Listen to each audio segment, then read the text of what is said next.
Become a member on Patreon to watch the ad-free video version of this interview. The link is in the description.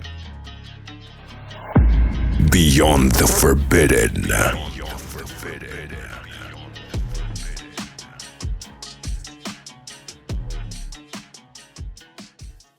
All right, welcome to Beyond the Forbidden. Today on the show, I got Dale Harder. This is like his fourth or fifth time over the years to be on the podcast. I love his insights, his wisdom, and even like I was saying before the show, even with YouTube, all the censorship and all that, his interviews get, for the censorship age that we live in, his interviews do really good. Definitely in the top 95%. But Dale Harder, welcome back to the show. How you been, man? Thanks, Michael. I'm really happy to be here. I'm honored to be back, and look forward to our chat. Yeah, I always look forward to speaking with you. And people I've gotten a lot of good comments since not just comments, just direct, like actual emails, about our interviews, because I post interviews on different platforms, not just YouTube, Facebook, BitChute, Odyssey, and Rumble, which I'm definitely trying to build up my Rumble. But right before I told you just a while ago, something that really ticks me off is that I just got a hit on Facebook, and so it's been long overdue because I've been going under the radar on my Facebook page for a while, and I guess I need to back up and save some of the videos I have on there, because yes, we know how got to use the tools against the beast, against the system, use their platforms against themselves to try to get the information out there, because Facebook and YouTube is still major platforms, despite all the censorship that they do. But I finally got a strike, and it was about a pedophilia in Hollywood. And I think the strike's going to be on there for like till, I don't know, July or October. It's all two different dates. I don't understand all that BS. But so what really drives me crazy, Dale, is that every time, either on Facebook or YouTube, they always say it goes against community standards. We're concerned. I'm paraphrasing. Someone's like, see the same crap, we're concerned about the public safety and, all that, about the public safety and, like, no. So what you're telling me, every time they do those little, that they're concerned about the public and all that, the viewers and all that. No, what you're saying is that people aren't capable of discerning information and making up their minds. You're saying that people are too ignorant to make up their own mind. Go ahead and say it. That's basically what you're saying, Facebook and YouTube, Yeah, like, I agree. It pisses me off, Dale, and that's one of the other things, just there's so many things that we just battle in this life, and just that BS. That's one of them, especially on my end doing the show, Well, that comes with the free will thing, doesn't it? So, if you're watching television, at least a lot of times what they'll do is they'll warn you and say that the following content may not be appropriate for some people. Okay, so I don't understand why they can't do the same thing on these kind of Facebook pages or channels or YouTube or otherwise. People are smart enough to discern what they agree or disagree with. Okay, if they don't like what we're saying, you don't have to listen. We're not, holding you, not putting you in chains. This is a free association.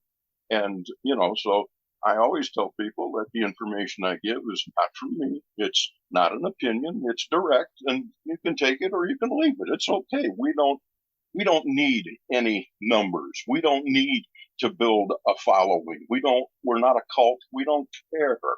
It's just information that we hope will help people. And if it does, fine. If it doesn't, it's okay. Move on to the next. Same with you. You've got to be able to freely present what you know and also what your guests know without having them constantly striking at you and giving you a hard time. That's freedom of speech. That's freedom of the press, etc. That's all been thrown away.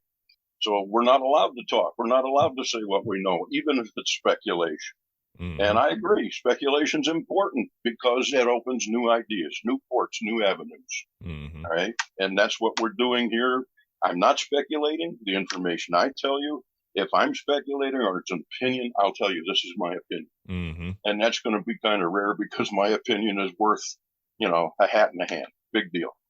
So that's just the way I see it. I agree with you 100%, Michael. And that's the way we go. So we keep pounding away and we hope we get through. Yeah, it's like, because you see it on Instagram and Facebook and Google Images, I think, where they'll blur certain images out, and they but they'll let you click on it, but they'll blur it out and say something may contain harmful whatever material. Right. Why can't they do that on a video without just taking it down?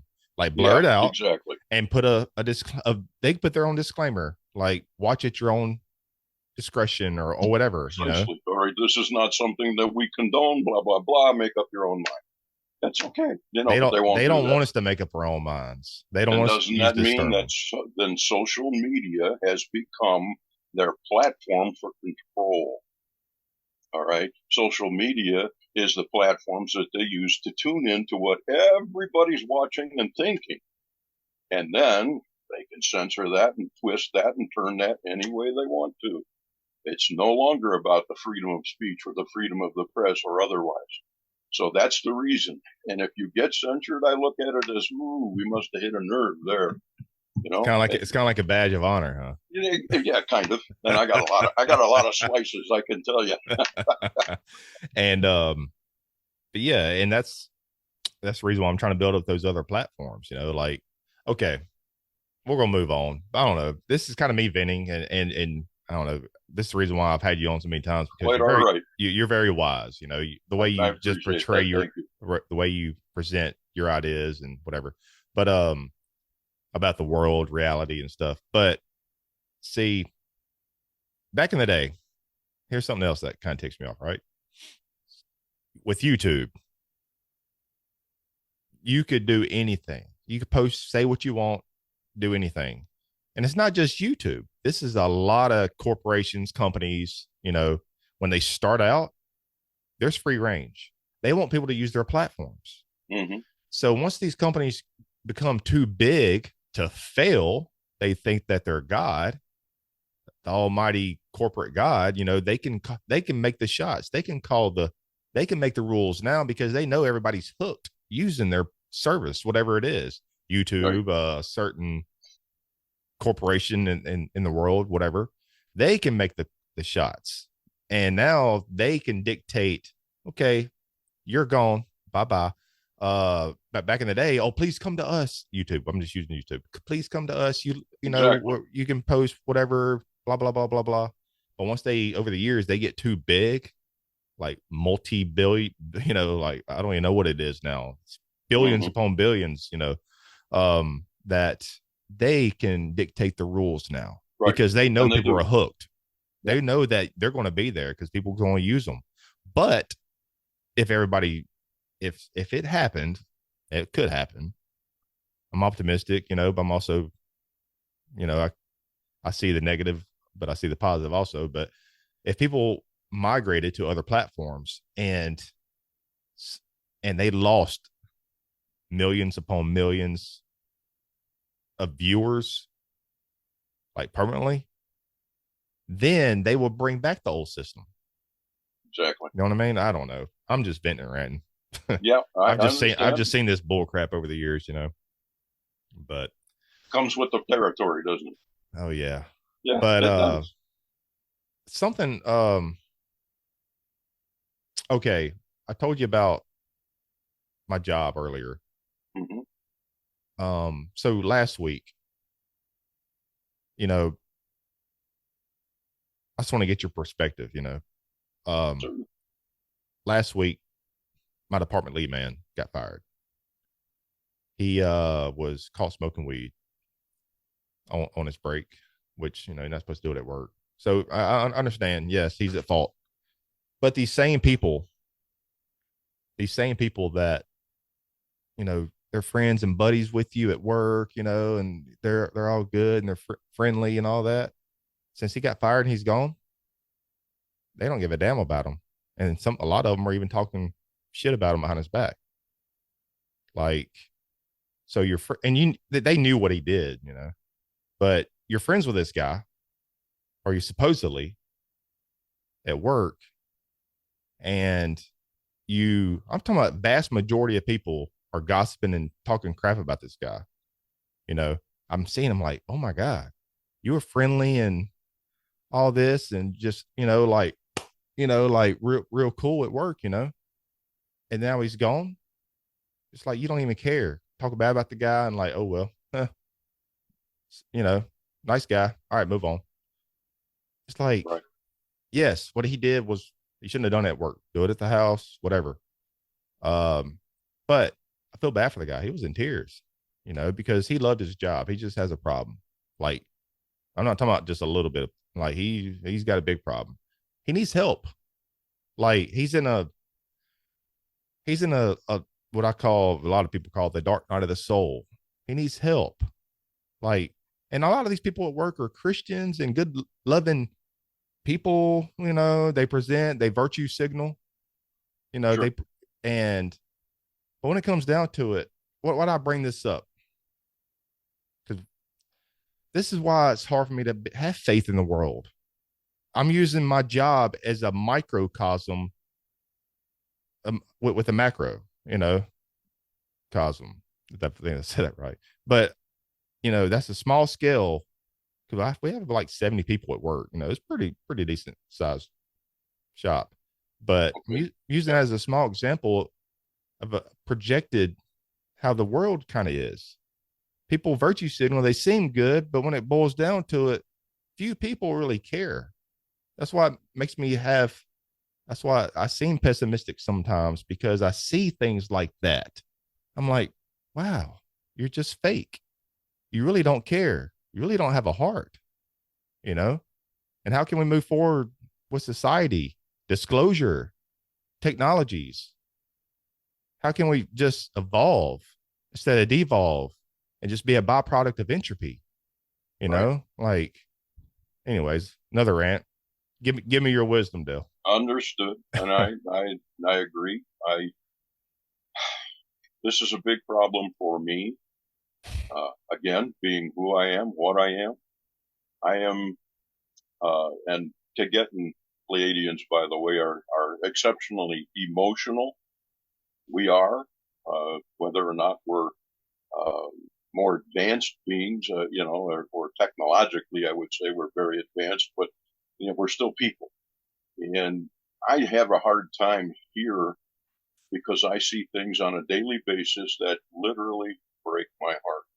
I don't understand how humans can treat one another in the fashion that they do. Like you say, this fellow, obviously, if he had a problem and he needed some help, that would have been great if the rest of his friends, family, people around him, or otherwise might have stepped up and say, hey, we're going to try and help you out here, or at least show the empathy and compassion I gave him that is due. not to cut you off, Dale, but I called him yesterday, and I was the only one from work that gave him a call. Right. I ran out of Right. signal because I was I like driving down old country roads back home. I work 30 minutes away, but I told him I'm going to give you a call again today, but Yeah. anyways. Yeah. Exactly. It's a question of reaching out and so forth. And like I said, I have a terrible, terrible time with it. In fact, last night was watching a couple of TV shows, which ended up presenting some documentary material that I probably wouldn't have watched under normal conditions. But these were old films regarding the testing of nuclear bombs at Bikini Atoll. And people probably have never seen 99% of this stuff. The horrific destruction of the first bombs that they were testing, and from nuclear to fusion bombs, hydrogen bombs. So they started off with the small ones and went to the bigger ones, and literally blew these things off the face of the map and destroyed hundreds of ships, that they had parked around the process of the testing and the whole thing. And it was just so utterly horrific. Then they were going down in the water and looking at the ships that were sunk, and the destruction of where there were 3 islands that are no longer there, but a gaping hole in the ocean, and I couldn't help myself. All I could do was cry. Tears were rolling down my face because I don't see the point in in taking everything that could be used for good and turning it to destruction like that. People have no idea what kind of destruction has been done to Gaia, to Earth, to Terra.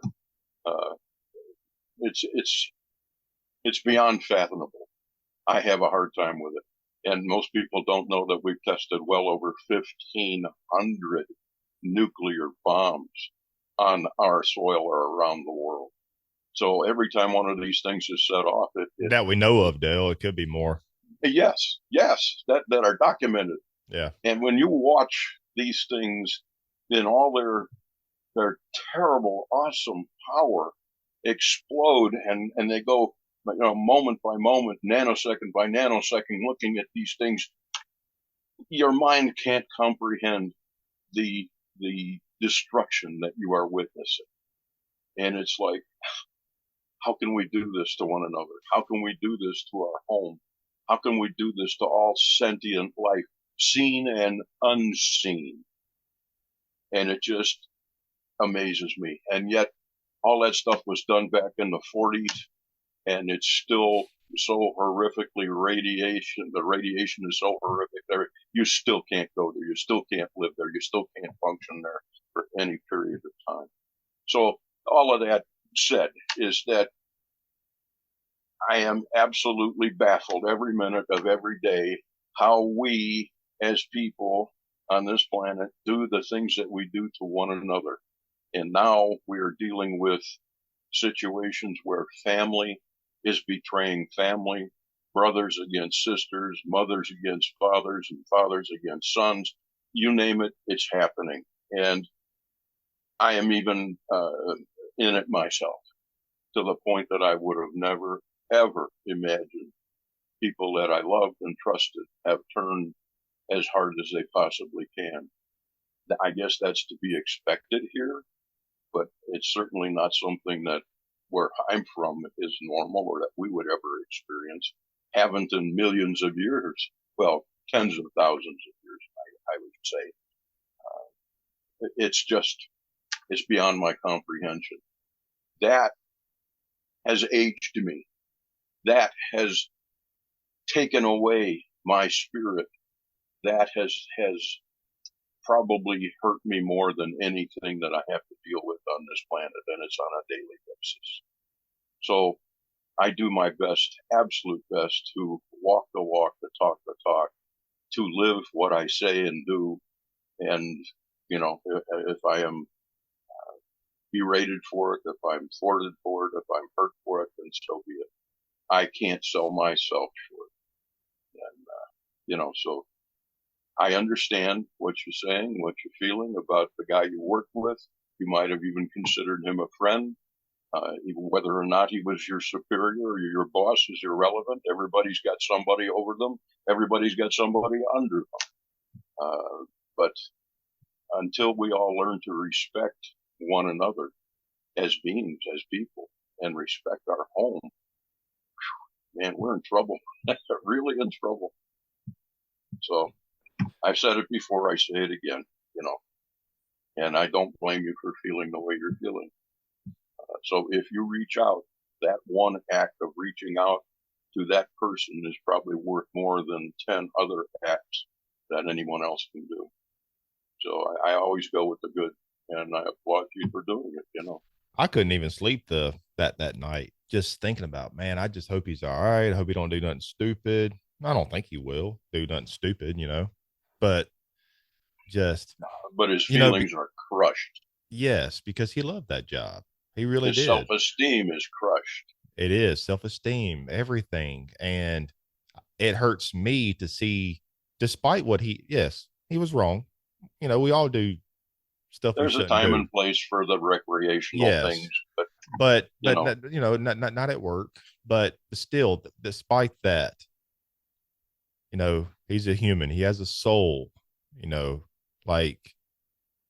And it aggravates me whenever you see people that virtue signal, that you think they practice what they preach by whatever comes out of their mouth, whether it be Christianity or whatever, or, like, we good and all this stuff. And then you see the true colors come out, like that. And that just makes me project on the bigger scale, with the world, do, how do you see us moving forward though?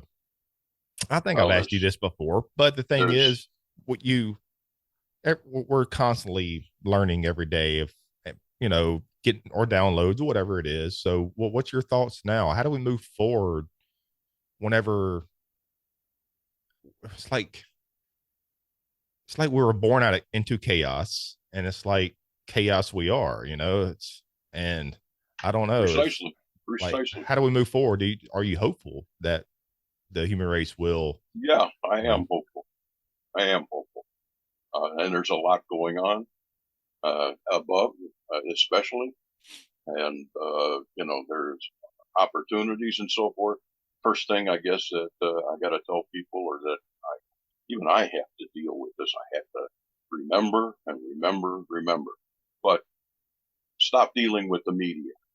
oh Okay, yeah, stop listening to the damn news. Stop listening to the media. Stop listening to all the horrific war stories and all the terrible commercials, and you've got to get by that stuff. And I'm not saying you got to turn the blind eye to suffering, because that's definitely going on. But what I'm saying is you got to turn a blind eye to the media that is programming you, literally programming you to believe certain things.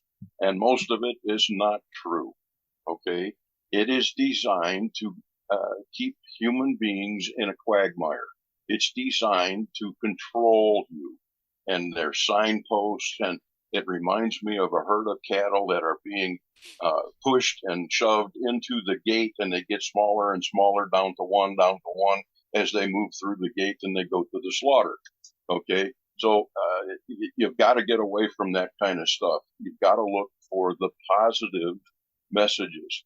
And I've said before, I will say again because it's so important. Imagine for one moment, Michael, if we were to, instead of from the moment a child is born, to allow and to teach them to be competitive with their brother, their sister, their mother, their father, every other person around them. You've got to be competitive. You've got to compete for food. You got to compete for love. You got to compete for sex. You got to compete for work. Every single thing you compete for, and you must, absolutely must, be better than the person next to you or around you or otherwise. Now, imagine if we were to change our thoughts, and every child that is born were taught to love and respect every other person around them, and not compete with them, but to actually help one another, to raise each other up and make the highest possible good. Imagine how the world would change in a generation, maybe sooner. We're not doing that. Our children and everyone around us has been taught from the prior and programmed from the media, which is our outlet, our source, our connection, if you will, to whether it's government or religions or politics or anything. It's still political. It's programming at its best. Okay, we need to change the program. In my world, people now here, the world that we're developing AI, and AI, artificial intelligence, is a product of its environment, as our children and everyone before us has been. So in our worlds, we use AI extensively, very, very powerful AI, beyond human capacity to understand. But they are a reflection of us, because they are programmed with love. They are programmed with compassion. They are programmed with all the things that are positive and good. And so they result as a being with all of this goodness and positiveness, and have therefore no tendency or desire to turn upon us and harm us in any way. Yet you look at AI here, what is it programmed for? It's programmed to direct bombs. It's programmed to shoot guns. It's programmed to kill people. It's programmed for surveillance. It's programmed for all the negatives. And therefore it becomes a very insidious being, okay? And it is sentient and conscious in its own right. And then we wonder why we have no freedoms and why we have this and that and all the things. It's because it is a result of the way it's been programmed. 100%, nothing else. If we were to change that and teach it about the better parts of humanity, which have been foreshadowed and hidden for a while now, I think AI would become our friend and not something that we would fear. So that's how it works. Look at the world and where we're at right now. Every act of kindness is by far stronger and more important than any other acts that we can commit. So one act of kindness eradicates 10 acts of negativity. It's just that powerful. So, it's not, I'm not a preacher. I'm certainly not a religious individual. I don't advocate, nor do I depose any of those things. People have a right to their beliefs, but it's all in what is important to an individual versus the whole. If everybody is always concerned about their neighbor, then everybody's taken care of. But we don't do that here. We would just as soon kill our neighbor to take his food or to steal his wife or steal some man, whatever it might be. That's the way it works here. And then we wonder why we have such negativity. And the media proliferates that. Don't you agree? 100%. And I'm just jotting down a few talking points that you're bringing up. Well, So man, I don't know. I keep saying it, but I love chatting with you, Dale. thank you. Like, so with AI, and not just AI. Well, before I ask you what I was going to ask you, do you think we're going to hit a crossroads, or do you think we're already at the crossroads, or are we already past that point of no return? Do you think it's going to become this artificial life force or whatever? Do you think that society is going to be like some type of Arthur C. Clarke novel, or some kind of science fiction novel, Blade Runner type society, to where our free will, our liberties, our freedoms, yes, a lot of that are already taken from us, censorship for one.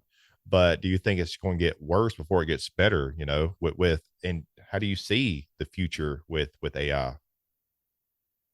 I think that we've already at the crossroads and that we're well into the intersection.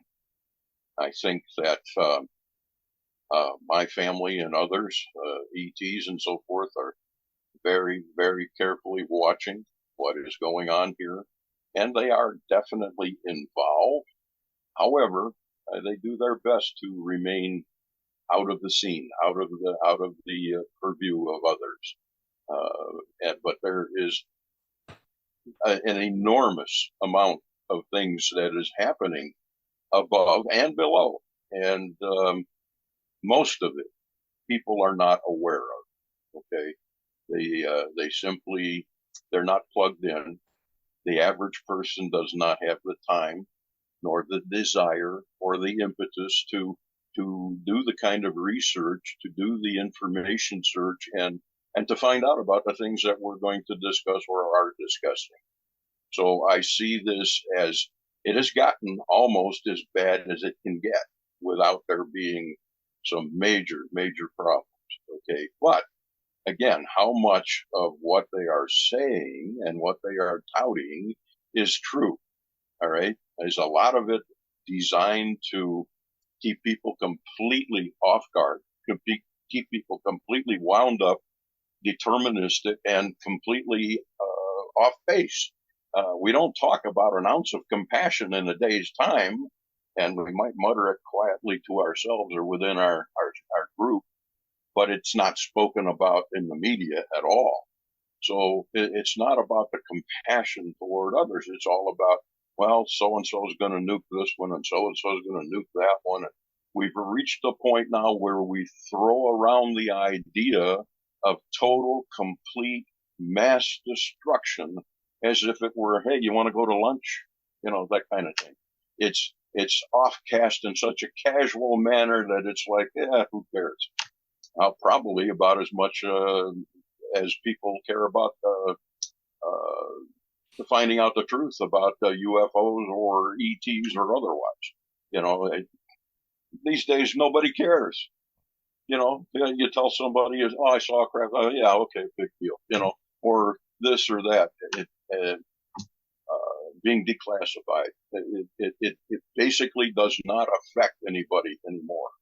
And they're worried about if they told us the truth, that we would lose it. That's the furthest thing from the truth. We're not going to lose it. Okay, great. We got neighbors, but are we going to treat them with respect and compassion, or are we going to treat them like we treat ourselves? Well, that's a rhetorical question because you already know the answer. We're going to treat them like we treat each other. And that's a horrific thing. That's a terrible way to meet a neighbor. And yell across at them, hey, how the F are you? And, screw you, just make sure you don't touch my yard, that kind of thing. Is that the reason why they're not intervening as much? Because they know how we are right now? Exactly. They do not intervene at this point because humanity as a whole is not ready.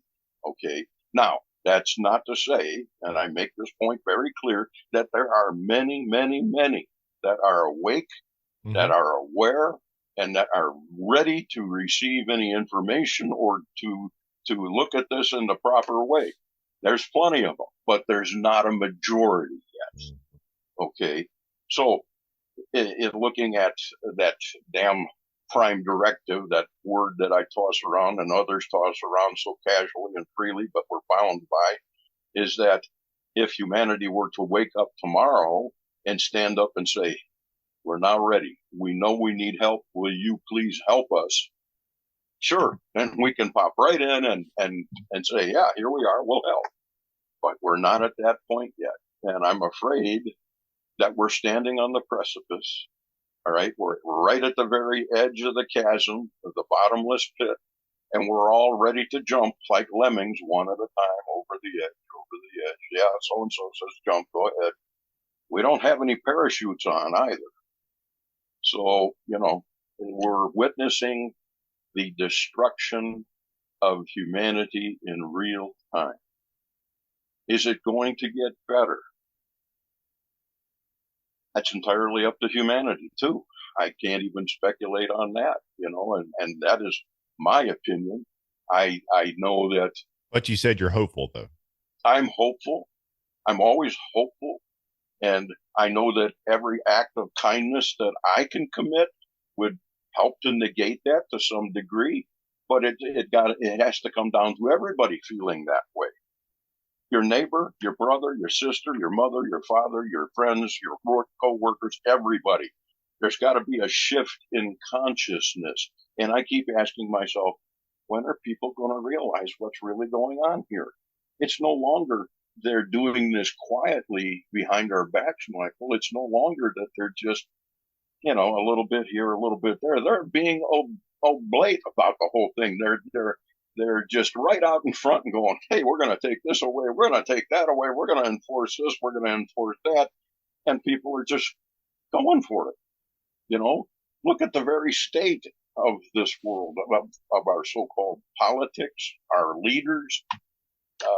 When was the last time you heard a general or a military leader or anybody say, geez, I would much rather have compassion for my neighboring country than to throw bombs at them? They don't talk that way. They talk about, let's eradicate them. Let's get them out of the way. We got to eradicate them in the name of God. There you go. Or so it's either political or religious, and we're going to eradicate them in the name of them because we can't take the blame ourselves. All right. That's the way I see it. That's the way I think our family sees it. And the hundreds of ships that are now in Earth orbit that are here watching this whole thing unfold. Oh my God. I mean, if people only knew they're there, they're under cloak, They're under restrictions, but they are there. I've witnessed it. I've seen it. I talked to them. I know, as with my own family. And so we're like a big arena, okay? A gladiatorial arena. And they're watching while we face off each other on our horses and our swords and our staffs and the whole thing. And while we destroy each other. Now, this is my conjecture. I make that quite clear of discussions that I have had with them and things that I know. I will say, and I've asked, I didn't get a direct answer, so this is my supposition. But will you step in and stop it if we're going to destroy ourselves with nuclear weapons or destroy the planet or otherwise? And the information that I get is they will allow us to destroy one another all we want. We can have our petty wars and all that kind of stuff. Will they stop the nukes if it endangers the planet? Then they might step in, because the planet is part of a system, and the system is part of other systems, and the balance, the frequency, the whole thing depends one on another. So you're not just harming each other, you're harming the planet, you're harming the system, you're harming the balance of everything. And every nuke that goes off harms other beings that are in other avenues of existence, other dimensions, other realms, other parts of the earth, below earth or above earth. They're all being harmed. So at that point, they would probably step in and eradicate the nukes. All right. Are they going to stop us from fighting? I don't think so. We have to wake up and come to the point of realization that this kind of fighting has no value. And yet, I'd say probably 98%, 99% of humanity as a whole has no stake in any of this. Not you, not me, not anybody I know or anyone around us has ever been asked, do you think we should go to nuclear war? Do you think we should blow our neighbors off the map? Do you think we should do this or we should do that? No. Most people are completely innocent of what's going on. Could it have value though? What I mean? No, I don't like wars. No. And unfortunately, most of our technology, most of our advancements, most of the things that we've done have been based on war technology. All right. There's a lot of other ways to achieve technological advancement. There's a lot of other ways to achieve moving forward and becoming advanced as a society, as a race, than to use technology for war. I guess what I mean, Dale, is could it have value in the sense of, that the reason why, first off, the reason why they're intervening is because you can't intervene. Got to let a child be a child, let them grow up. But secondly, you said something about value, like, could all this destruction, this chaos that we live in, the wars, nukes, everything, could it have value in the sense of, let's say, an alcoholic, just, I don't know, a destructive person, that's on a dark path. Let's say that dark path he's on, rather drugs and alcohol, like just very destructive, with his own personal life, and just makes poor decisions. Think of that as the microcosm projected into the real world, Okay, the real world, chaos, wars, fighting, politics, and chaos. Just like that individual that's alcohol and drugs, it's chaos. He's self-destructive.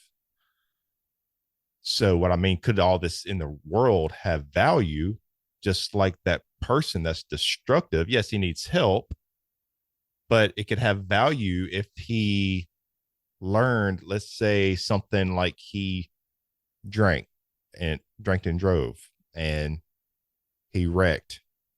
He nearly died. It wakes him up. Family members come to him, say, you got, and he has a little kid at home, and he's like, oh my God, I just about killed myself. And he wakes up, he changes, and that's what I mean on the bigger scale with the world. How could it have value what we're going through now? Because maybe we will wake up and see, just like that drunk driver, that self-destructive person, he will wake up, not all of them, but you know, you know, you just like a diamond, it's got to first be in the depths of hell and the mines and a black chunk of coal before it becomes a pretty little thing. Sure. Yes, there are times when it does have value.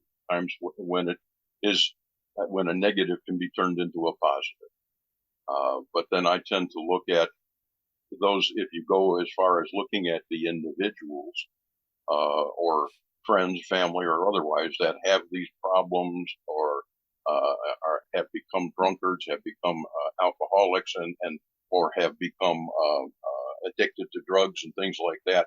I tend to look at why did they become that in the first place? What drove them in their psyche into that point of looking at their lives as being such a dismal existence that this is their only form of release. This is the way they see the world. What put them in that position in the first place? Were these individuals bullied when they were young? Were they not given the kind of love and respect or nurturing when they were raised as children, not only from their parents, but others around them? Is this are we looking at on an individual basis and even more the possibilities of what happens to individuals? We are looking at the downfall of what I see in society, where we're not nurturing one another. We are deposing one another. We are destroying one another. This is because the values that we've been taught. So it stems from the very moment that an individual is born. It stems from the very time of our upbringing and how we have perceived the world. So a child that has been given love and nurturing and so forth can go on to become a famous individual doing wonderful things for the world, while somebody who's been treated with disrespect and hatred and so forth becomes a criminal agent or a criminal mind or a destructive individual. These, again, are products of our environment. That sounds like some kind of psychology baloney, but it is true. So I'm looking at the world as a whole, and I'm looking at each individual personality. And it amazes me, in truth, that there are so many people out there that are good people. Mm-hmm. Even in the situation that we are in right now, worldwide, there are still probably 95% of the people have good at their core. They have been forced into where they are because of the global situation and the media driving it. The media is like the engine of a car, is driving the whole thing, and we're along for the ride. So as long as we pay attention to it and we fuel it by what we think, that's what we end up with. So garbage in, garbage out, right? Mm-hmm. And a lot of it could be just, people just can't handle this rigged system, whether it be the educational system, politics, the media, the global stage or the global arena, like you said earlier. And they use forms of alcohol, drugs. It's a release to escape because they can't handle, but they can't handle this reality. This all the chaos. That's surrounding us 24/7 in the news cycle and in the global stage. But do you think that another reason, and you mentioned something about shifting consciousness earlier, and that's probably, it might go into the title, in somewhere in the title.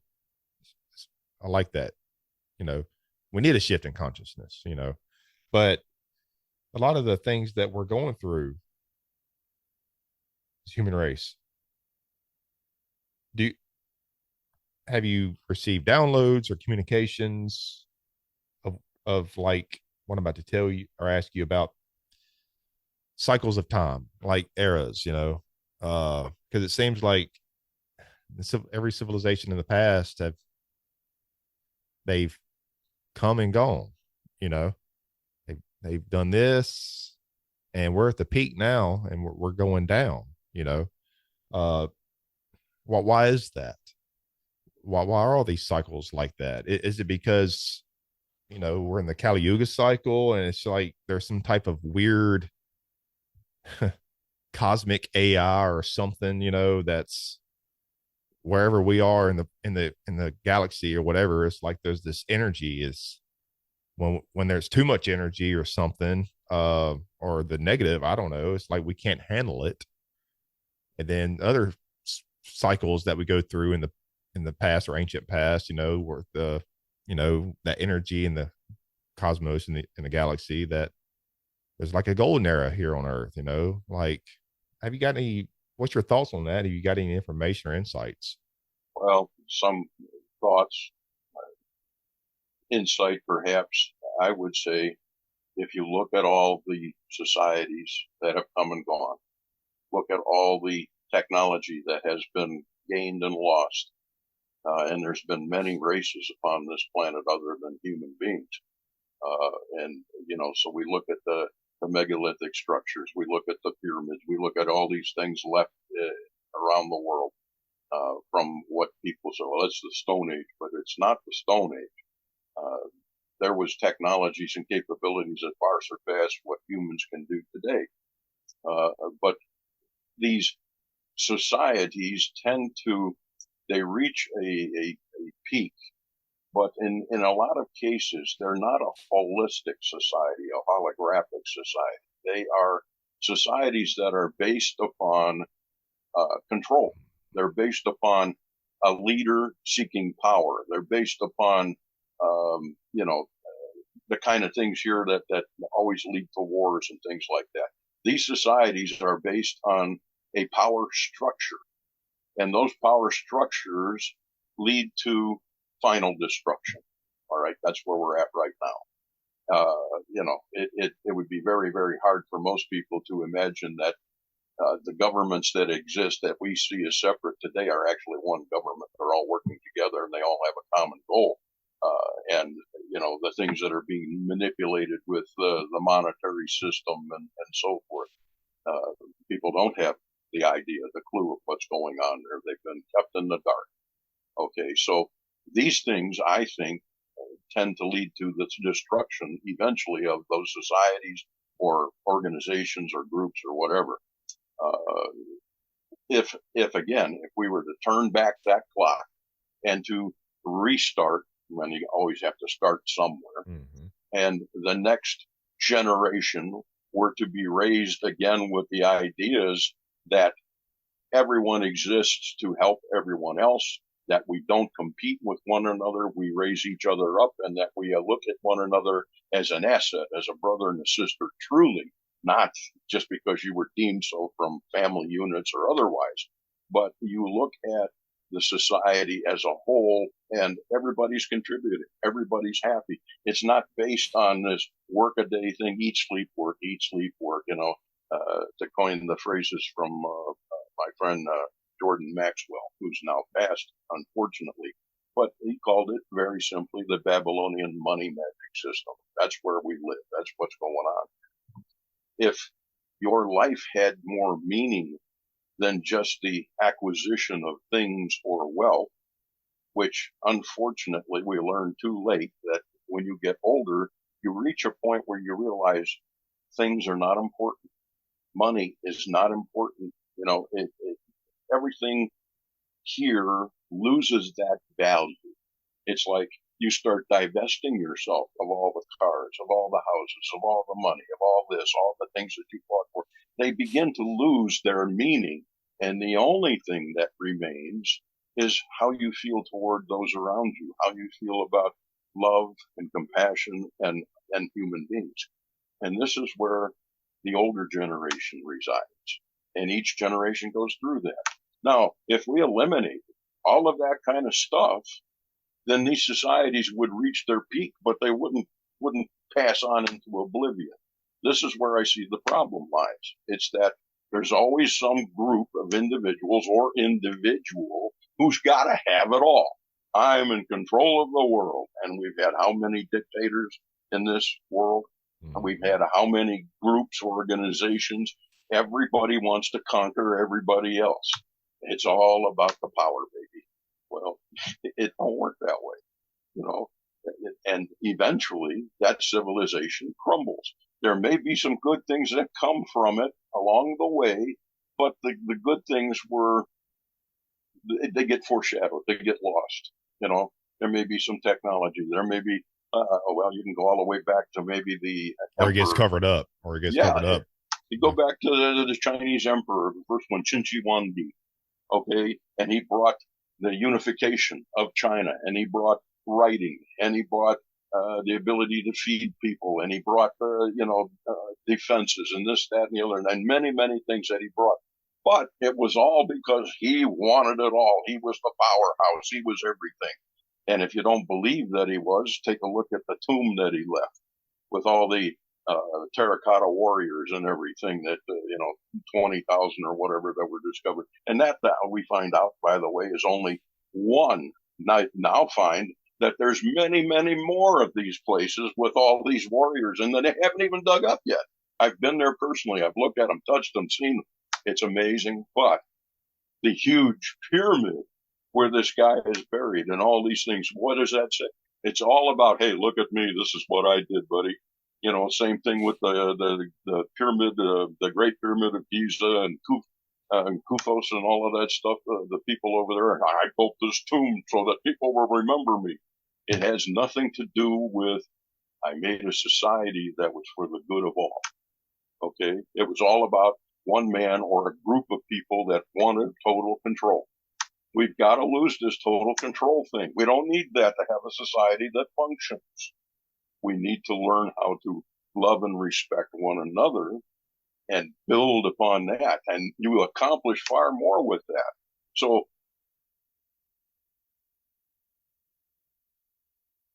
hello. Hey, Dale. Wow. Man, I don't know what the deal is, because this has happened a couple times, I would say, in the past 6 weeks. I suppose I probably said something I shouldn't. Nobody. I don't know. I got a blue screen. I got a hack and a blue screen, and it went what, and that was it. So I just reloaded. I don't know if it was your end or my end. But it's weird. It's not like this is the only time it's happened recently. You know. Yeah, but I mean, it started here with me. It started here with me as a hack and a blue screen, and the computer completely shut down. It went off, and I had to reboot everything and start over again. So, you know, that I figured it was my end, not yours, and that's why you lost the connection. I don't know. You just froze up on my end. I didn't get a blue screen or nothing like that. Just froze up. I did. Yeah, and that's why my image froze, and that was it. But on my end, it went completely blue screen and died, and had to reboot the whole thing. Okay, it takes about 3 minutes or so at least to get through that reboot. And but you know, so like I said, it's happened to me before, and I say something nobody likes, or somebody out there is listening, and damn, it's gone. You know, that's okay. They can try all they want, but I ain't going to shut up. So, and you kind of got your point across of what you were saying about the cycles. And I had to let it download too. While I went ahead, let that first hour download. You know. Yeah. Go about another 30 minutes or so, roughly 20-30 minutes. But well, I have some space news and stuff if you're interested in any of that. Well, yes. Okay. All right. Let me write that down, because I want to ask you about what you just said. No problem. So with this interruption, yes, sometimes it could just be technical glitches on either end of, the conversation, but do you think there are actually forces out there, negative forces or whatever, and rather it could be ET, it could be governmental, do you think that they have the power to listen to what we're talking about right now and just cut the communication? Absolutely. There's not a word or thing that you or I or anyone does that they don't know about. What about, do you think it's more governmental, and or do you think some of the negative ETs out there also, or what? Well, I look at it from our point of view in orbit. It is when you say governmental, what you have to realize is that we're not talking about just a government that's supposedly for the United States or this, that, or the other thing. Government is a conglomeration of all the nations. It is a conglomeration of both the so-called higher ups and the cabal. It is a conglomeration also of higher ETs that are at the head of that cabal. And so that government, if you will, is definitely in control. There's not a place on this planet that any person or persons could go to have a single, alone, or private conversation or alone time. There's none. That has all been taken away now. So everything is under constant scrutiny. Everything is being watched and controlled. So we see it as total control. There is nowhere else to go.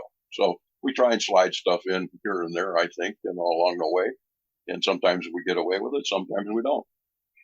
Do you think that before we get into your space news, do you think that certain negative, because the prime directive, where certain ETs, there's like a cosmic law where certain, you're not supposed to intervene in the affairs of other worlds, but I don't think certain ETs, negative ETs, the bad guys out there probably abide by those laws. So do you think that they could be the reason for a lot of the chaos that we've been talking about, in the world today? And do you think that they are working alongside maybe some of the cabal, They are indeed. And that's pretty much precisely how it works. So the regressives or negatives do not abide by prime directive. Unfortunately, only us guys do. And I keep wondering why we're doing that. But, because we certainly can see that this is so out of control, so far beyond the ability for humanity at this point to do anything about it, that if we don't intervene, there's just not going to be much change. This is part and parcel for it. So what the regressives and the negatives and so forth can do and do is that they use loopholes, they use tricks to basically get us to do the dirty work for them. Okay. So they don't have to step right in and just blatantly, which they do. So it's almost like a gray area. It's not precisely. And they lead us in certain directions to accomplish the things that they want to anyway. So they're violating prime directive all the time. And that includes the Federation. All right. Which everybody says, oh, they're the good guys. Well, not always. Things are far more convoluted and difficult than one might imagine.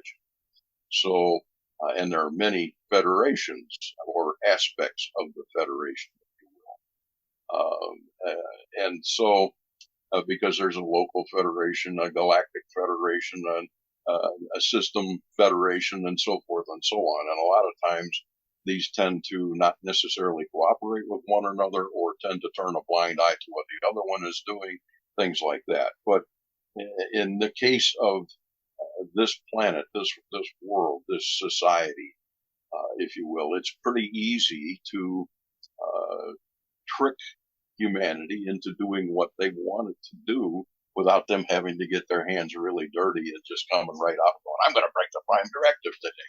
So we're pretty much doing it to ourselves, and we don't realize it in a lot of cases. So a lot of information, in fact, they give you through media, through movies, through entertainment, through various aspects. They always have to tell you what they're doing, what they're going to do, and what they are doing. That way they don't violate any laws. So they put all this information in movies and things and tell you the truth of everything. Now, whether or not you look at it as entertainment or that you have an eye for realizing that the things that you're seeing are the truth, that are guised in such a form that they look like entertainment. And this is one of the things that I try to teach and help people to understand. So the answers for humanity and things that are going on are in our entertainment media, are in our TV shows, our radio shows, whatever. That's where the information lies. Now, all of that, people come back, oh, that's conspiracy theory. You're a conspiracist. You're this, you're that. No, I'm just a loudmouth. You're telling people what we see and what I know. And, so you can go ahead and look for yourself, which is what we're encouraging. Look for yourself and see if these things ring true. If they do, go with it. If they don't for you, that's okay. It's 6 1, half dozen the other. But I don't know. You can probably do more with information than with none. And so, we do our best to put information out and allow those that have ears and eyes to hear and see to do that. And the rest, we don't make any judgment. But that's what I think is going on. That is basically the state of this world, of humanity. We are being controlled, yes, but a lot of it is due to our own control. We're being led, if you will, into all kinds of directions with very clever deceptions. And so they keep their hands kind of clean, and we do the dirty work. I think a lot of that control, maybe like that gray area I was talking about, is maybe these negative forces, it's almost like they could implant these archontic type mind parasites in certain leaders' minds into the subconscious, and it kind of goes down this warring path of destruction and self-annihilation, the world, Mm-hmm. Maybe that's one gray area, because there's a lot of other researchers, that's talked about, the archons and so maybe that's, because we hear of other researchers talking about how, David Icke talking about the reptilians and how certain, shapeshifters and certain leaders are in communications with, ETs, and maybe some of it is that they're actually in here, like I know it seems sci-fi-ish, but if their technologies are way more than us, way higher than us, maybe they have learned how to hack, into the subconscious of people. And that's the reason why it seems like every time we start to do good is, like we're talking about the cycles, it's like, boom, it's like, nope, we can't have that. So it's like, well, you hit the nail on the head. And the reptilian race that is here, they are far, far older than humanity ever hoped to be. They've been here for millions and millions of years. Their view of humanity is that we are mouth breathers, and mouth eaters. We're cattle. They'd just as soon eat us as to look at us or talk to us. They have no respect for humanity whatsoever, and they're very bold and blatant about it. And they are very real. And there are many castes of reptilians, as well as, the worker class, and then the Draco ruling class. There are many types of reptilians, and all the way from the things that people look upon as little animals and call them pets and so forth, all the way through to the ruling class of reptilians. They are an extremely formidable race, and they are highly telepathic. All right. And they do use their telepathic ability to affect people of weak mind. And therefore they are kind of like the Jedi with their powers. You don't see this. You don't know that.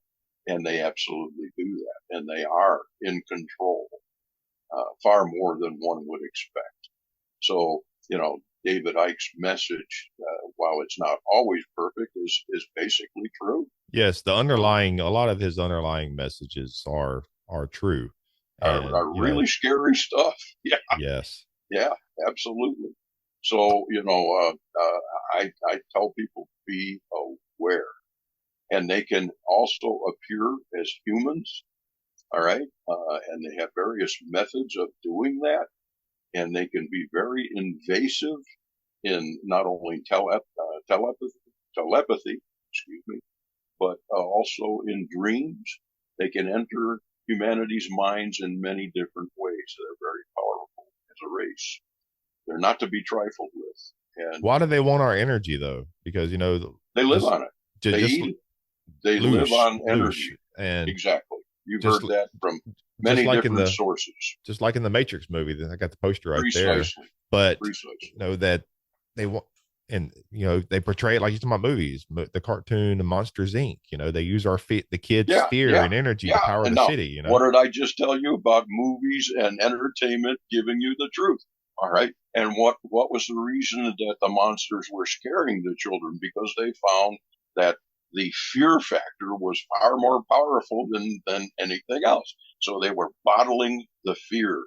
And since humans here tend to eat food and consume it in that fashion, what's so difficult to believe that an entity of higher level, of higher density, frequency, and so forth, does not eat energy in a different form? Because all we're doing is taking food and converting it to energy, poorly, I might add, but that's what we're doing.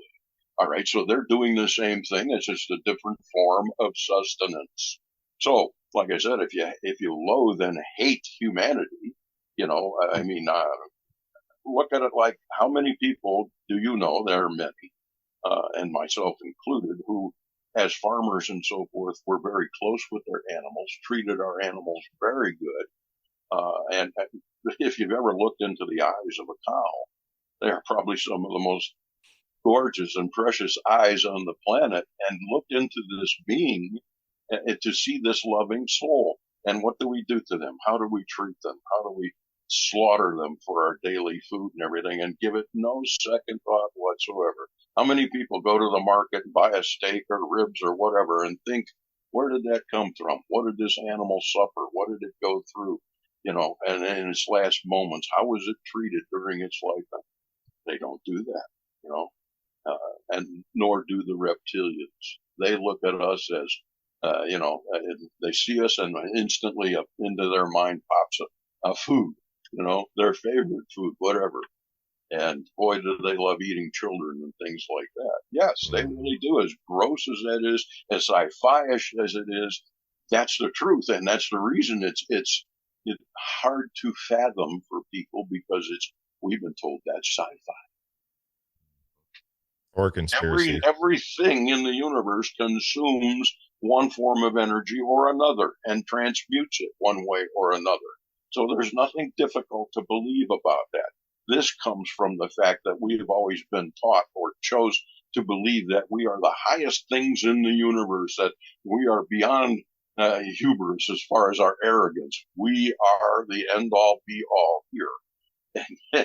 And if people could look into the sky and see the hundreds of ships that are floating around in low Earth orbit right now, they would go, because and there's no reason to be afraid, because if they wanted to hurt us, we'd have been gone a long time ago. That's a fact. They're not here to hurt us. They're here to try and help. And, but trying to help someone clandestinely, quietly, on the QT is a really tough thing to do. So you got to think about all these beings that are up there that are giving their lives and their time and their energy to try and help these poor people that they can't talk to, that they don't meet, that they, basically only see, like I'm looking at you on a TV screen, and they're giving up everything. They're even dying in the process, quietly and on purpose, because they care that much. So, I have to look at, are the reptilians or others that are along those lines doing the same thing? Are they dying for us? You better believe they're not. So I have learned, as a Taygetan Pleiadian being, I have learned to love all beings. And I love the reptilians, and I love all the other ETs, but there are some that I choose to love from a distance. I respect them. I have love for them as beings, but I don't necessarily need to interact with them to show that love and that compassion. So I simply set them to the side and honor them in that fashion. It's like toxic people in your life. You can still love them and honor them as people, but you don't have to associate with them. There's no law that says you have to. As long as you treat them with love and respect, but you don't need them in your life, that's okay. There are plenty of toxic people out there. And so sometimes we have to make that hard choice. It could be a family member, it could be a loved one, it could be a wife, a child, it could be anything. But we have to make those choices. And, so it happens on a daily basis. The hard part is not holding a grudge. Mm-hmm. The hard part is not being angry, because anger is basically, if you look at Star Wars, is the dark side of the Force. It leads you down a dark path. What good comes out of anger? The only way that you're going to get through it is to look at it as a learning experience or a positive aspect, or to simply bypass it altogether and release the toxicity. So anyway, and maybe the reptilians, I guess, you're talking about truth in movies, maybe the reptilians or some other negative force out there, maybe they were behind some of the creations of some of the religions in the world. Maybe they are. Well, because you're talking about back to truth in movies or TV shows, huge, Stargate SG-1 fan, of course X-Files and Star Trek, but so with Stargate SG-1, I just watched an episode a couple weeks ago where I'm like in season 9 or 10. They called the Ori. They're the Ori. Their energy. Have you seen it? Of course, I was a big fan. I know every show. But so I liked the Ori probably least of all, as far as the protagonists were concerned. But nonetheless, the Ori's energy, the way they project themselves, they don't look reptilian on the show, but they're very that mindset, this very reptilian nature. They are very reptilian in nature. So I don't know if you remember, like that's why I brought up their religions, that they conquered worlds. They would give you the false pretense of free will. Choose the Ori. We have powers. We can heal the sick. And then they would use things like Hegelian dialectic or whatever. They would create a problem. Then the people in that world, that village, would beg for a solution. It could be a disease, a plague. Precisely. Like, help us, we're dying. But they didn't know that the Ori created that plague. Exactly. And then they would heal them. And then they would see the powers, the almighty powers, and that's how they conquered that. They gave them the false pretense of free will, and by, they created this plague, and then they accepted the Ori and they started worshiping the Ori. And I remember one episode, they talking about that they used the prayers, because they would pray for hours. They would use the prayers to give them energy, to give them, like you said, sustenance, almost like it would fuel them to where they had their magical powers. They had their power. They needed that. And this makes me wonder, here, what are we praying to? Like, I believe in, I guess meditation is a form of prayer, but if I don't know how that, like, if we've been tampered with in the past, how do we know that certain religions or whatever, that maybe, because the God in the Old Testament was very, he's pretty harsh, like, how do we know could we be praying to something like the Ori, where it's giving them powers, It's all about frequency. Everything, even when you're praying or you're chanting or you're beating drums or whatever, it sets up a rhythm, it sets up a frequency, and the frequencies are either high frequencies or low frequencies. It is generating that energy, as you say, and that's what feeds them in that fashion. Everything that exists is frequency or energy. And energy always has a frequency. Every particle, everything in the universe, that's how we travel in our ships. That's how we do everything. It's all about frequency. So trying to keep one's frequency very high, or as high as possible in a world such as this, is difficult to do. So you've always got the group that's doing their best to pull your frequency down so they can use it as food. And you've always got the other group that's trying their best to try and help you to raise your frequency so that we can get out of the situation that we're in. So it's that push, pull, push, pull, you feel like you're being ripped apart constantly. This is what humanity has to come to understand. This is the war that is being fought. So the war is far more horrific than the ones that we're worried about with nuclear bombs, even though those would be as bad as they can be. Again, it's all about frequency. What happens when the nuclear bomb goes off? The frequency of that explosion, and there are many involved, those frequencies are what are destructive to other souls, to other worlds, to other systems, to other beings. And so, it is a low level frequency, low level energy. Even though it's very powerful, it is still low level. And that's what the reptilians and others that subsist on that low level stuff really want. They need that,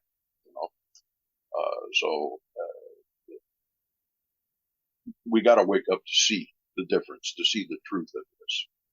I mean, that's the reason why they got rid of like church bells and just bells in town squares. And maybe the bells, they did resonate some type of frequency. I've even heard or read or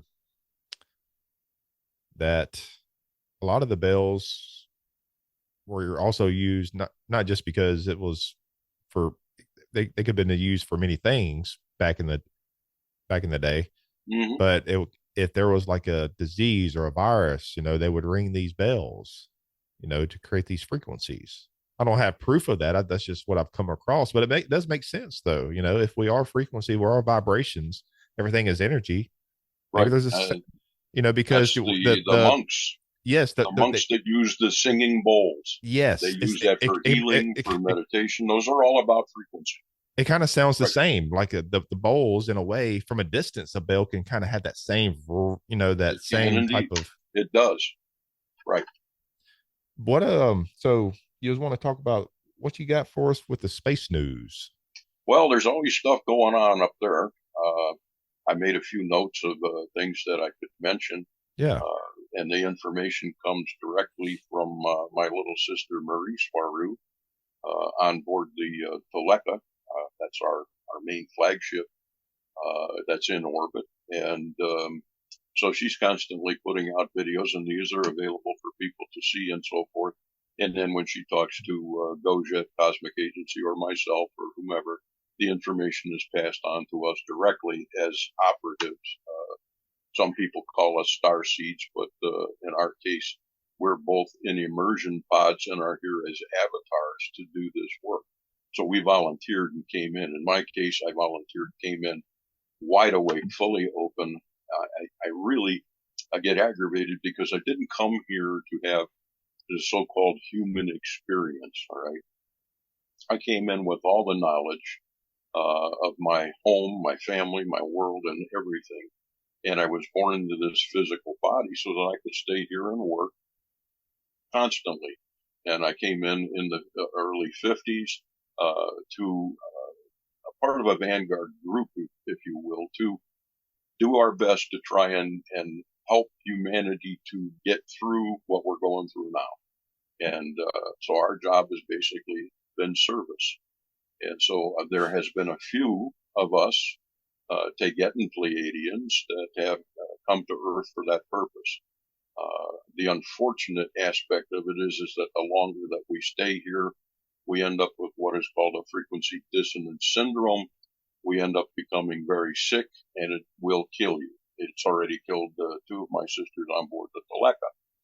And what happens is that in communication with people down here, regular people, or even us, the frequency of vibration where they're on a much higher level is lowered because they're communicating with a lower level frequency. And eventually that, if they're not careful, it will kill them. and it did in the case of my sister Swaru 9 and also Annika, our communications and CIC officer. So you have to be very careful of that stuff, and that's what's affecting me. I've been here way too long. I'm suffering with that, those all kinds of sicknesses. I didn't come here to have these experiences. That wasn't my purpose. I didn't come here to have family. I didn't come here to raise children or all of that kind of stuff. I came here with specific things in mind to try and help humanity in every way that I could, to see the truth, to understand the possibilities. And so, it's been a little difficult along the way. But anyhow, the information that is coming through, what people don't realize, like I said, there are a lot of ships that are in orbit. There's thousands of ships around Earth and the moon in orbit, and they are cloaked. They are not able to be seen by people here in most cases, unless there's an absolute catastrophic failure of these cloaks and these shields on these ships. And we had an incident that was like that between a couple of our ships about 3 months back. And the two ships were linked together. They were transferring cargo from one ship to another. In this case, they were transferring starfighters. One of the starfighters actually became lodged between the ports, between the two ships, and they couldn't get it out.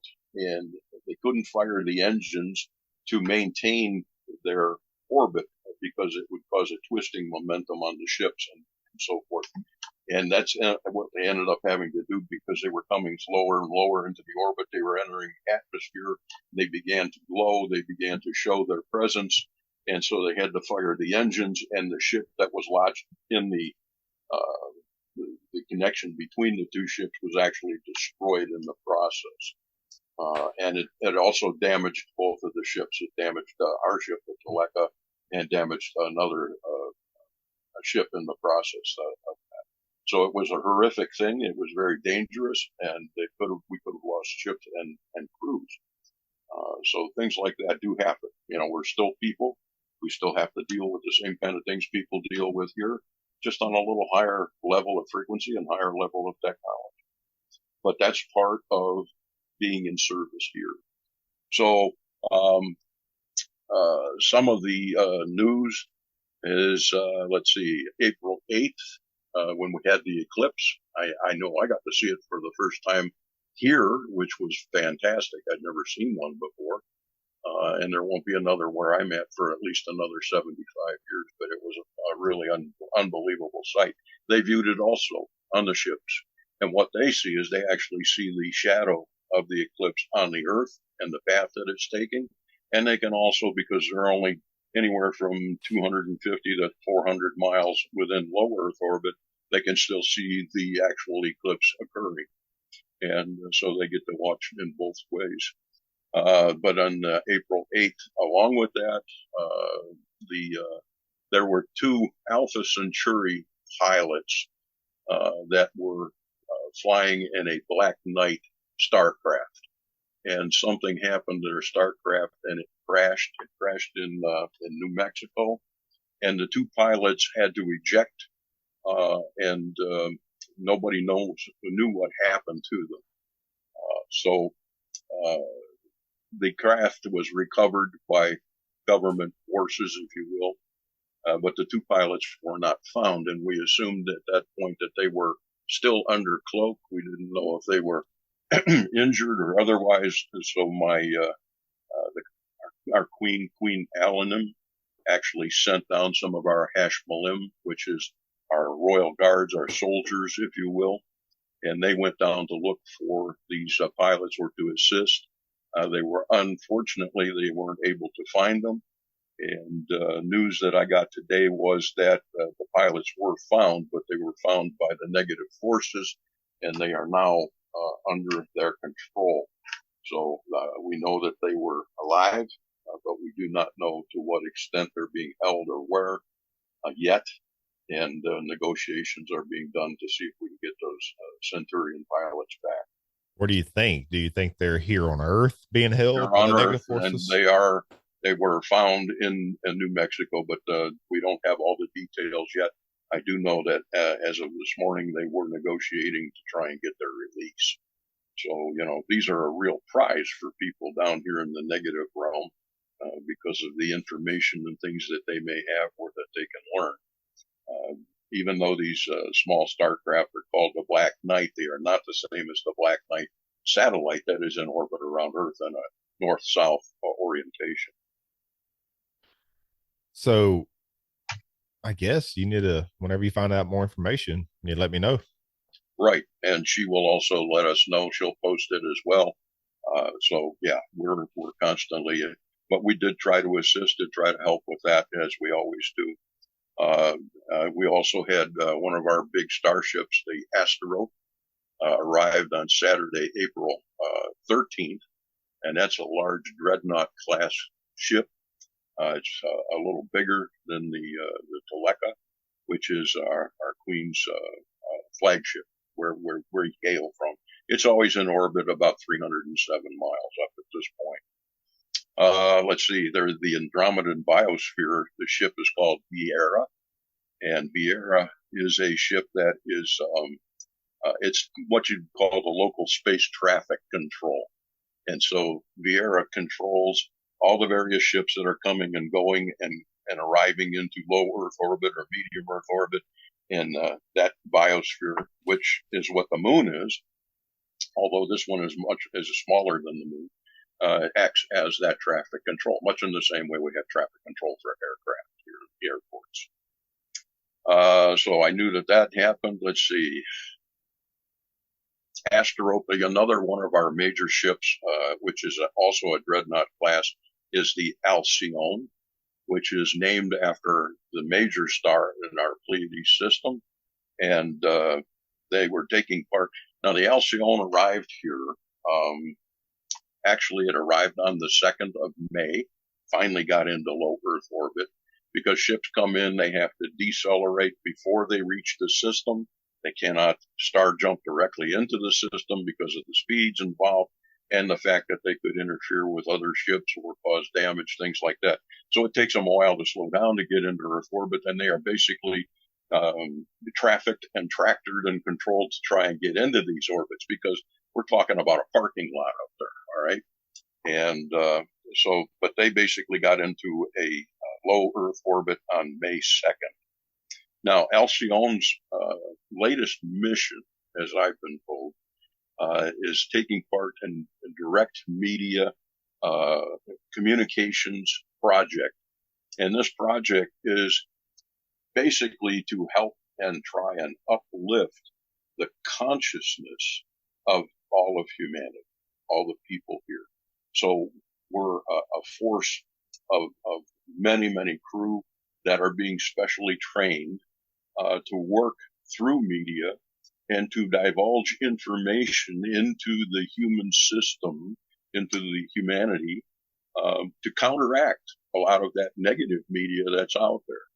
Now, these people are all volunteers. There were more than 3,000 of our people that volunteered for this project in Temmer. And unfortunately, there weren't that many that actually qualified to meet the qualifications to do this. Now, and that's very stringent qualifications. They have to be very specially trained to interact with not only our ships and the communications, but with the with human communications. Now, our ships use the AI that I mentioned earlier. They are holographic in nature and extremely highly advanced, but they do not interact or interconnect with the human internet system, not without a tremendous amount of effort to do that. So what happens is that we also use humanity's technology. We use computer systems and various things that are available on Earth to be able to use the internet and interface directly with humanity through that technology. So we don't have to try and convert all of the technology that we have on the ships to this level of technology here. And so that part is being accomplished. The hundreds of people that did make it through the training process are in this project. and so they're beginning to be dispersed. They'll be known basically as star seeds. Excuse me, but they probably will not reveal to anyone who they really are or what they're really doing. They'll be placed in various key areas where they can interact. And so that's one of the projects that's going on right now. We're hoping for a great deal of success with that. And, you know, as I had to learn, but I didn't really understand for a long time and was very dissatisfied with myself because I came here thinking I wanted to do so many different things, big things, to change the world. I wanted to be another Nikola Tesla. I wanted to be another, Einstein. I wanted to do all these things. And while I may have the intellect, you don't always have the opportunity that you need to be able to do those things. And so I fell short of a lot of the goals that I had set.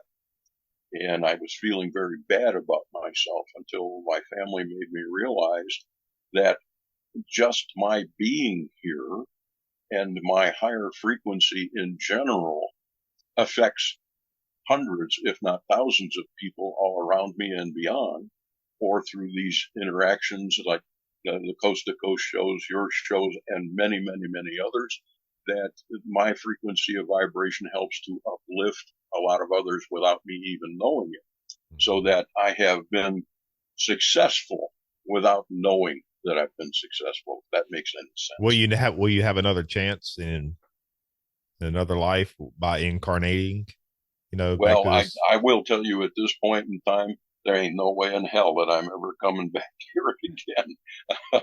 Not a chance. Unless humanity wakes up and this becomes a true holographic society and the things that we spoke about earlier can happen. If that happens, then I'd be willing to come back, yes. But under the conditions we're in right now, no way.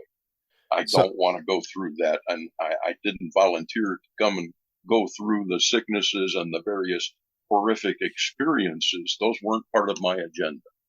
Okay. I know that sounds odd to most people, but you do have a choice. I had a choice, and that was my choice as the volunteer. I chose who, where, when, what, why, everything. And it didn't always go to that extent, so I'm stuck at the moment. I was supposed to be extracted, and because of the rules of the Federation, most ETs that are here right now, that are either direct step downs off of the ship or that are in immersion pods and avatars such as myself and Goja, we have been, how would we say, put on hold. We're not allowed to be extracted. We can't go home. Last question, Dale, to go along with that. Yeah. So whenever that time does come, you know, how will your starseed, how will you go back to your starseed body? Like, is your essence, like everybody else has their own type of journey with, you know, like will your essence, your soul, your energy, will it go back to your original form? How does that work? Well, as people to understand that if being in an immersion pod, I want to take you very quickly to the movie Avatar. All right.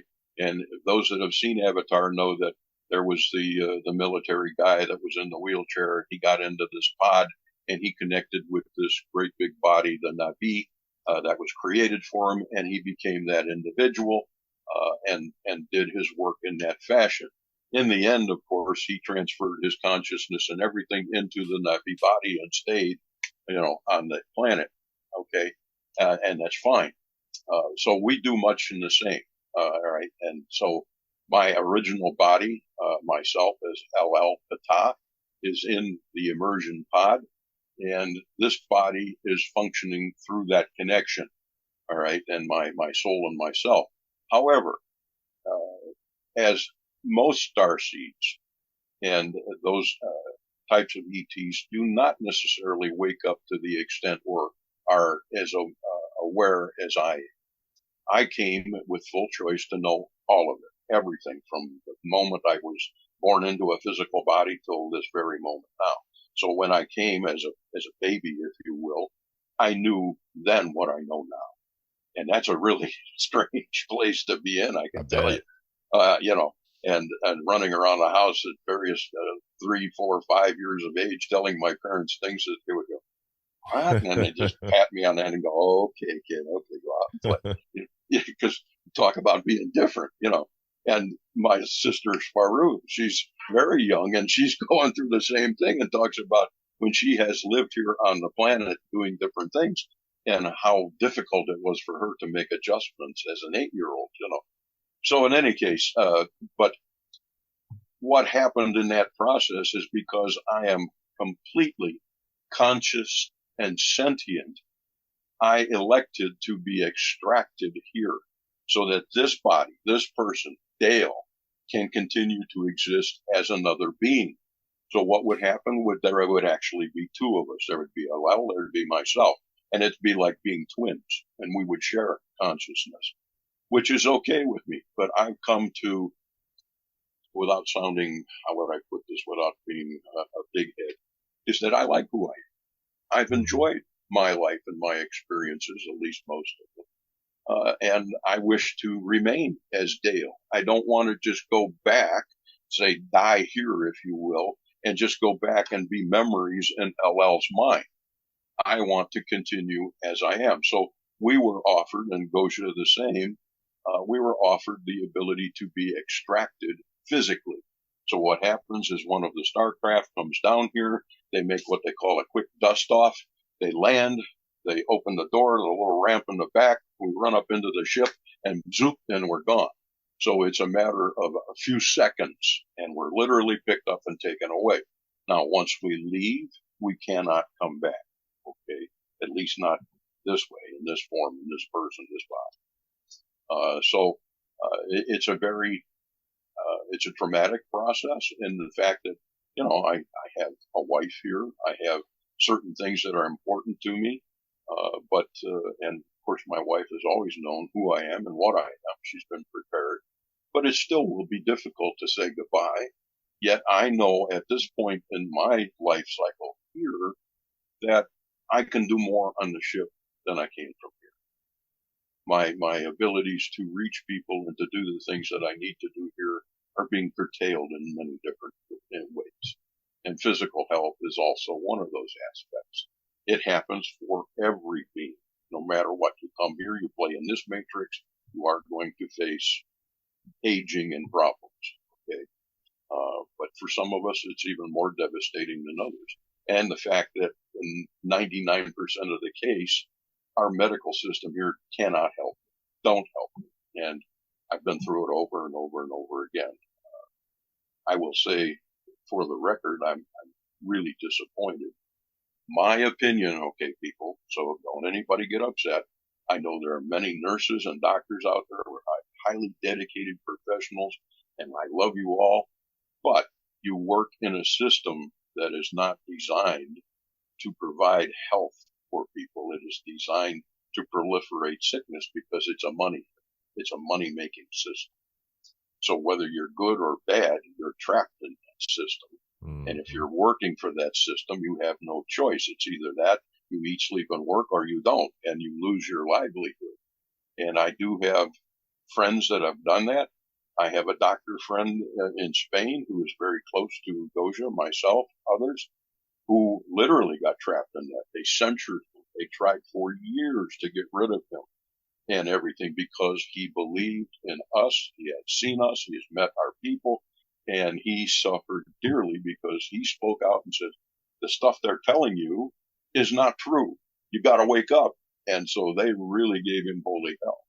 I'm happy to report that after probably close to 10 years worth of fighting, he's won. He's won his cases.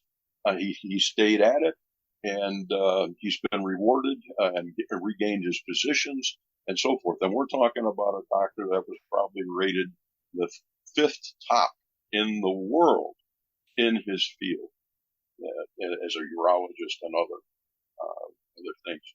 And so I'm very, very happy to report that he's doing well and that it is worth fighting. It is because you can win under a lot of certain circumstances. So we're thrilled to death for that. But it's a rough system.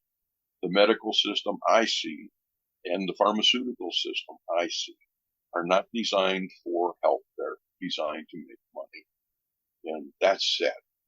When humanity gets serious about actually healing people and giving high quality of life, then you're going to start seeing things like med beds and stuff like we have on the ship, where you lay down in a bed and a lost limb is regrown or organs are repaired and various things. I know the technology. I have the technology. I could even build those products. They're off the shelf things. They're available right now. You don't need lots of technology, and I don't need a lot of money. I even have the resources. My issue is that I'm just a little too far gone physically to be able to do the things I need to do. So I'm held back from that, and it's a shame. But the technology is here. It exists. And there are med beds on this planet and other sources, other places, other people. They're also being faced with the difficulty of trying to get those out to humanity without being eradicated, because the system is against that. Same thing for the higher technologies, for free energy, for spacecraft, for travel, et cetera, et cetera. There are breakaway civilizations, but the majority of humanity is kept down here in the low level. This is the matrix completely, 100%. Well, Dale, maybe on the next one we can go further down the med beds and a lot of these technologies, a little bit more of these technologies, Nikola Tesla, a little bit more down the rabbit hole of why these technologies are suppressed, But Dale, Harder, man, I really appreciate it. If people have something to want to reach out to you, how can they reach out to you? How would you prefer? People have generally contacted me via email. Would you want me to provide your email in the description? At the two companies that I own, they can contact me directly at emails there. And I don't mind that. I love being in contact with people. The only thing that I will say for their benefit is that I get thousands of email. Okay. Mm-hmm. I try my best to answer everybody, even if it's just hello, thank you. But the majority of it is that it's overwhelming. It is completely overwhelming. I know my partner Goja, she gets thousands of emails as well. She's gotten to the point where she does not answer. It's very rare. And it's not because she's God. It's not because I'm God. It's simply because we're one individual. And as much as we want to reach out, we can't. So we do our best to put that information in our videos and our podcasts and our TV appearances, whatever, or any of the lectures that we do at the megacons and things like that. This is how we get the information out to as many people as possible. I can't tell you how many thousands of people ask, can I introduce them to my family? Can they talk to the Taygetans and everything? And it's a natural response. I love you all for asking, but no, you can't. Because even I have a very difficult time reaching them, and it's only on special occasions now that we can communicate. We used to talk every day for hours, but things have progressed to the point where they're so busy and so much is going on up there, we simply can't do it. So now, once a week or something of that nature for her, for myself. So we do our best to reach people this way. So, like I say, they can reach me as we've done before through the companies and emails. And I will do my best to answer, but if I don't, please don't be upset. It's not your fault, it's mine. And, so I accept that burden. But I do hope that this information is valuable to some, maybe to all. I always hope for the best, and it's the same. So it's always a pleasure talking with you and enjoyable for me. So we hope that if we can't reach everybody, we reach one at a time. And then we reach another 2, and then another 4, and so forth and so on. Well, thank you very much, Dale. This is a treat and honor and privilege. Oh, thank you too. I wish you continued success. And anytime you want to catch up, let me know.